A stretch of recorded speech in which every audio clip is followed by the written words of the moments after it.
a causa, se ela vai, de certa forma, influenciar no resultado, essa condição vai ser tida como causa, vai haver um nexo de causalidade. Só que esta regra é aplicável quando há apenas um único curso causal. Presta aqui atenção. Um único curso causal é quando a gente tem, imagina um filme, uma linha imaginária do que costuma acontecer, do que costuma suceder. Você tem aqui uma conduta que desencadeia um processo causal que vai dar no resultado. Então, imagina aí, você tem uma conduta, a conduta é de atirar. Eu atirei em alguém.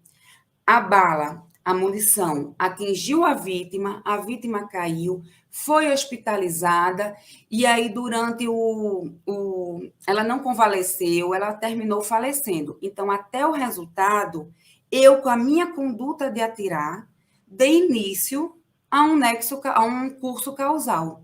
Então, essa regra do artigo 13 só vai ser aplicada quando existir apenas um curso causal.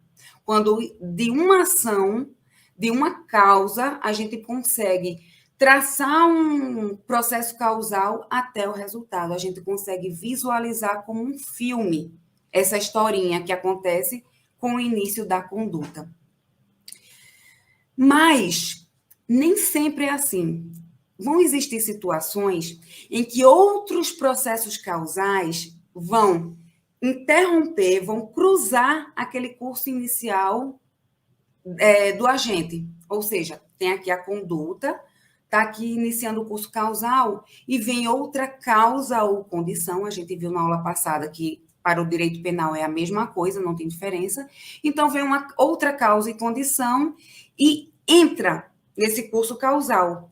E ele pode, ou a ele se unir, dando causa ao resultado, ou ele pode simplesmente ser tão fatal que ele quebra o curso causal inicial pelo autor e produz por si só o resultado.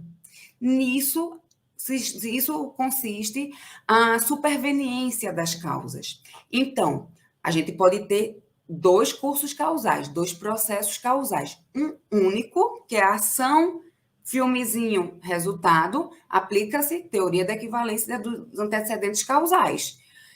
Artigo 13, caput do Código Penal. Mas, se outra causa, estando ou não relacionada com a conduta inicial do agente, mas se outra causa externa entrou no processo, cruzou e se atribuiu ao resultado, ou mesmo causou por si só o resultado, há a superveniência das causas, ou seja, as chamadas concausas. Então, as concausas são causas externas à vontade do autor da conduta, mas que influenciam na produção do resultado naturalístico por ele visado. A gente estudou também o que é resultado naturalístico, que é exatamente o resultado perceptível pelos sentidos. É a modificação no mundo exterior, que a gente consegue perceber pelos olhos, a gente consegue ouvir pelos ouvidos, a gente consegue sentir pelo tato. Isso é o resultado naturalístico. Estão fora da linha normal de desdobramento causal, do curso causal iniciado pelo autor, mas, em um dado momento, cruzam esse percurso, influenciando no resultado. Foi exatamente isso que a gente acabou de falar. O autor dá início a uma linha normal de desdobramento causal e vem uma causa externa e influencia nesse curso causal. A gente tem dois tipos de causa, a causa dependente e a causa independente. Aqui eu quero muita atenção, porque eu quero que vocês apreendam esse conceito. Causa dependente é aquele que, de certa forma, deriva da conduta do agente. A causa dependente não tem por si só, não tem sozinha aptidão de causar o resultado. Ela depende da conduta do autor para dar causa ao resultado. Por exemplo, eu coloco a corda no pescoço de alguém e depois eu puxo o nó. Esse simples colocar a corda no pescoço é uma causa dependente, porque por si só, além dela estar relacionada com a conduta do autor, por si só, ela não tem aptidão de causar o resultado. A corda não vai lá sozinha enforcar a vítima. Ela precisa de uma atração, ela precisa que alguém puxe essa corda para que haja o enforcamento da vítima. Então, é uma causa dependente. Só que a gente também tem as causas independentes, que são aquelas que têm aptidão para causar o resultado sozinha. Elas conseguem sozinha causar o resultado. Isso não significa que, no caso, ela vá causar. Ela é independente porque ela tem aptidão, porque ela tem força própria para causar o resultado. Então, causa independente é aquela capaz de produzir sozinha ou por si só o resultado, independentemente da conduta do agente. A causa independente pode ser de dois tipos, pode ser absolutamente independente e pode ser relativamente independente. A causa absolutamente independente é aquela que surge por força própria, não se insere no processo causal iniciado pelo autor, ela provoca sozinha o resultado. Ela tem força suficiente. Então, vamos imaginar, por exemplo, eu dou veneno para alguém. Eu dou veneno para essa pessoa, a partir daí, com a minha conduta, eu dei início ao meu processo causal. Ele está lá, a pessoa não morreu ainda, então o processo causal está seguindo. Só que vem outra pessoa e mata antes que o veneno faça efeito. Então, esta outra causa foi absolutamente independente, porque ela produziu por si só o resultado. A minha vítima do envenenamento não chegou a morrer por envenenamento, ela morreu porque levou o tiro lá de outra pessoa. Então, esta causa de outra pessoa foi tão grave, foi tão avassaladora, que ela simplesmente cortou o meu curso causal. O meu curso causal está aqui, ó, veneno, vítima está aqui, ainda está viva.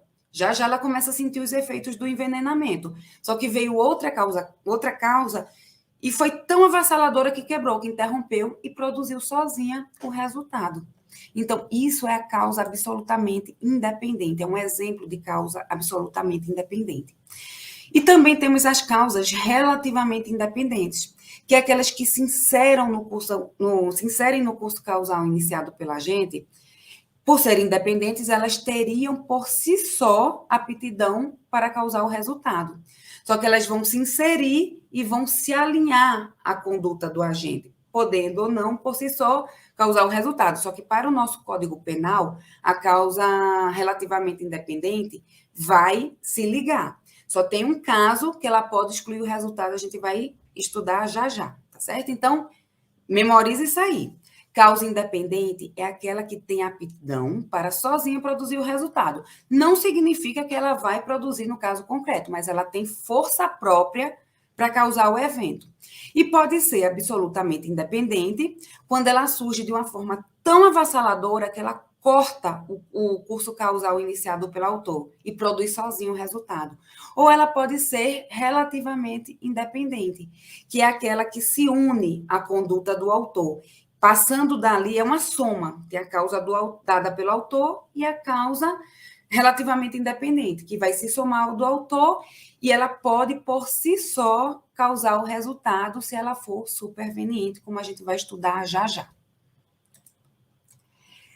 Vamos para o primeiro exemplo de causa absolutamente independente. A causa absolutamente independente, assim como a relativamente independente, pode ser pré-existente, que é aquela que já existia antes da conduta do autor, pode ser concomitante, que é aquela que existe ao mesmo tempo que a conduta do autor, e pode ser superveniente, que é aquela que ocorre posteriormente à conduta do autor.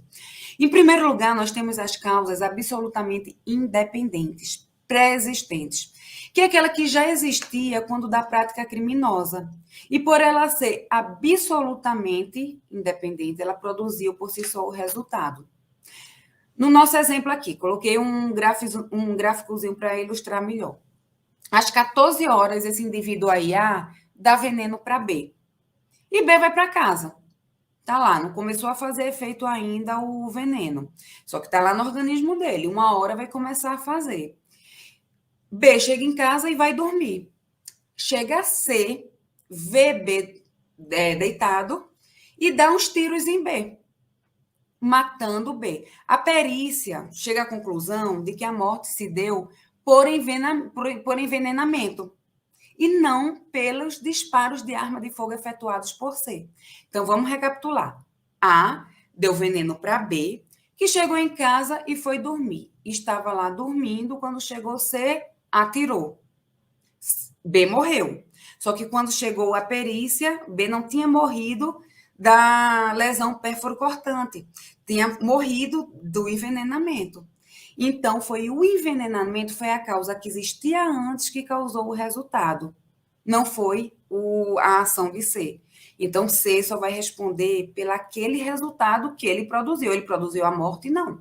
Ele vai responder pelos atos praticados, pela tentativa de homicídio. Causa concomitante é aquela que surge ao mesmo tempo da conduta do agente. No nosso exemplo aqui, A dispara arma de fogo contra B. Só que nesse mesmo momento, sem ter nada a ver com a conduta de A, o teto desaba na cabeça de B. Ou seja, B está lá. Olha, coitado do B. Além de levar tiro, o teto desabou na cabeça dele. Quando chega a perícia, a conclusão é de que a morte se deu por traumatismo craniano, em razão do desabamento do teto, e não pela ação do revólver. Então, agiu com uma causa, o desabamento do teto foi uma causa absolutamente independente, concomitante. Absolutamente independente porque ela teve força própria, ela não causou em razão da conduta do autor. E ela é absolutamente independente porque ela produziu por si só o resultado. Então, se ela produziu por si só o resultado e não tem nenhuma relação com a conduta de A, então ela cortou o curso causal iniciado por A. Então, A não vai responder pelo resultado a que ele não deu causa. Ele vai responder pelos atos praticados, que, no caso, é a tentativa de homicídio. Terceira hipótese é de causa absolutamente independente e superveniente, que é aquela que se manifesta posteriormente à conduta do sujeito. No exemplo que eu trouxe aqui para vocês, tem o sujeito aqui colocou veneno no café, o de preto colocou veneno no café do de vermelho. Sem ele saber, o de vermelho não sabia. Então, ele se despediu, o de vermelho pegou a moto dele e estava indo para casa. Quando ele estava indo para casa, ele sofreu um acidente de trânsito. A perícia constata que o veneno ingerido ainda não tinha surtido efeito, não tinha começado a fazer efeito, que a morte se deu por politraumatismo, em razão do acidente automobilístico. Então, o agente aqui que envenenou não deu causa ao resultado. A causa do resultado foi o acidente automobilístico, que cortou o curso causal que tinha iniciado pelo agente. Então, se ele cortou e produziu sozinho o resultado, o sujeito não vai responder pela morte, vai responder pelos seus atos, que é a tentativa de homicídio. Vamos agora para as causas relativamente independentes, que também podem ser pré-existentes, concomitantes ou supervenientes. A pré-existente é aquela que já existia antes da prática da conduta, mas, de certa forma, por ser relativamente independente, ela se interligou com a conduta do sujeito. Ela tinha por si só aptidão para produzir o resultado, em outras condições. Nessas circunstâncias, ela se uniu à conduta do agente.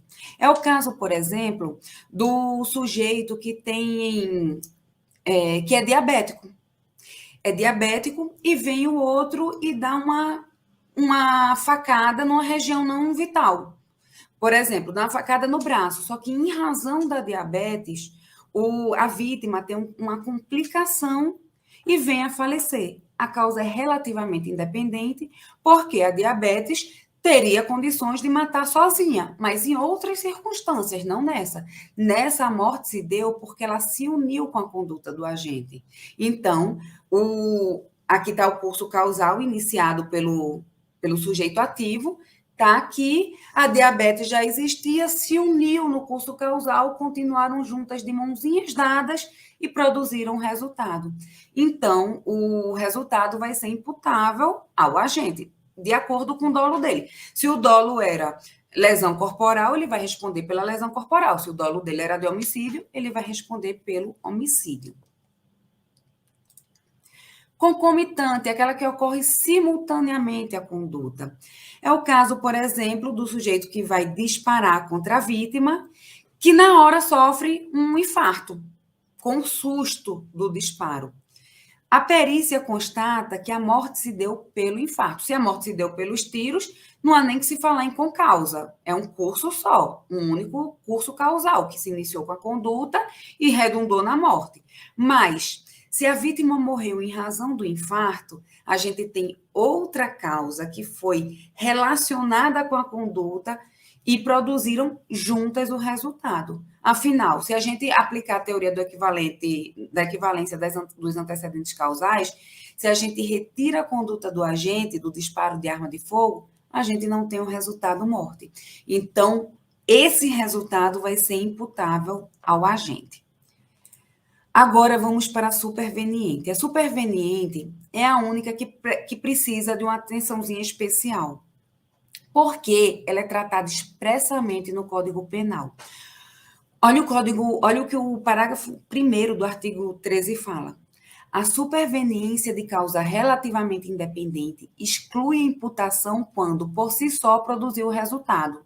Os fatos anteriores, entretanto, imputam-se a quem os praticou. O que é isso?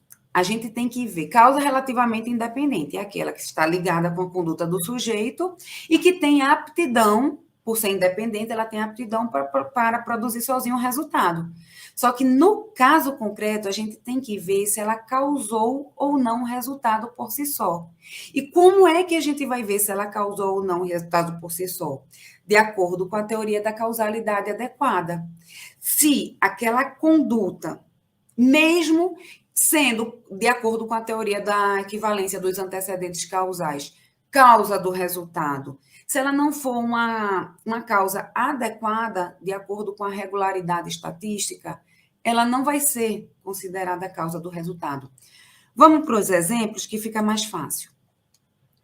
Aqui, uma causa relativamente independente, superveniente, que não produziu por si só o resultado. A jurisprudência aí é pacífica. Sujeito dá um tiro no outro. Aí o de preto deu um tiro no de vermelho. O de vermelho é hospitalizado. E no hospital, ele adquire uma infecção hospitalar, uma septicemia, em razão da complicação dos ferimentos. A septicemia, por si só, poderia causar o resultado morte. Só que, no caso, ela foi interligada com a conduta do agente, por isso que ela é relativamente independente. A morte se deu por infecção pulmonar, ou seja, não foi diretamente pelo disparo recebido, foi por infecção pulmonar, por septicemia. Só que essa septicemia não produziu por si só o resultado, ela foi uma consequência da lesão por disparo de arma de fogo. Então, a gente não pode falar que ela produziu sozinho o resultado. Ela produziu o resultado junto com a conduta. Olha aqui como a situação é diferente dessa causa relativamente independente. Mesma situação, o sujeito dispara arma de fogo contra o outro, que é socorrido, só que quando ele está na ambulância, a ambulância sofre um acidente e ele vem a morrer, a vítima vem a falecer por politraumatismo. Tem nada a ver com o disparo de arma de fogo. Ele morre pelo acidente da ambulância. Pela teoria da equivalência dos antecedentes causais, se a gente tirar a conduta do agente, o resultado morte não vai ocorrer. Afinal, se ele não tivesse disparado contra a vítima não estaria numa ambulância e não sofreria o acidente nem morreria. Só que aí é preciso ter cuidado, porque é uma causa relativamente independente. A gente tem que ver se ela produziu por si só o resultado. A morte, nesse caso, se deu por causa do tiro? Não, a gente não pode afirmar isso. Qualquer pessoa que estivesse na ambulância iria morrer. Então, o acidente automobilístico teve força suficiente para interceptar o curso causal iniciado pelo autor, para quebrar, para cortar e produziu sozinho o resultado. Então, aí, o resultado morte não vai ser imputado ao autor, ele vai responder pelos atos praticados, no caso, a tentativa de homicídio. Mesma situação, sujeito dá um tiro no outro, que vai para o hospital, e o hospital pega fogo. E a vítima morre não em razão das lesões, em razão dos disparos de arma de fogo, mas sim por causa da inalação de fumaça provocada pelo incêndio. A gente tem aí uma causa absolutamente independente porque ela tem aptidão de produzir sozinha um resultado e, no caso, ela produziu efetivamente. Ela tem uma relação com a conduta do agente, porque, de acordo com a teoria dos equivalentes causais, porque se a gente retira o disparo de arma de fogo, a gente não estaria com a vítima no hospital. Mas, em compensação, esta causa relativamente independente superveniente produziu por si só o resultado. Ela teve força, a morte, às vezes a vítima até estava bem para sair do hospital. Então, só que o incêndio por si só produziu. Nesse caso, a gente vai aplicar a teoria da causalidade adequada, porque tanto o acidente automobilístico quanto o incêndio do hospital não são naturalmente provocadas a morte por quem dispara arma de fogo, ou seja, não é normal, não é adequado, não tem regularidade estatística de eu atirar numa pessoa e a pessoa morrer por causa de acidente de trânsito ou por causa de incêndio no hospital. Então, só nesse caso de causa relativamente independente superveniente que a gente vai aplicar a teoria da causalidade adequada e vai ver se com causa produziu por si só o resultado. Se ela produziu, não se imputa ao agente. Se ela não produziu, se ela se somou, como no caso da infecção hospitalar, aí sim o agente responde pelo resultado.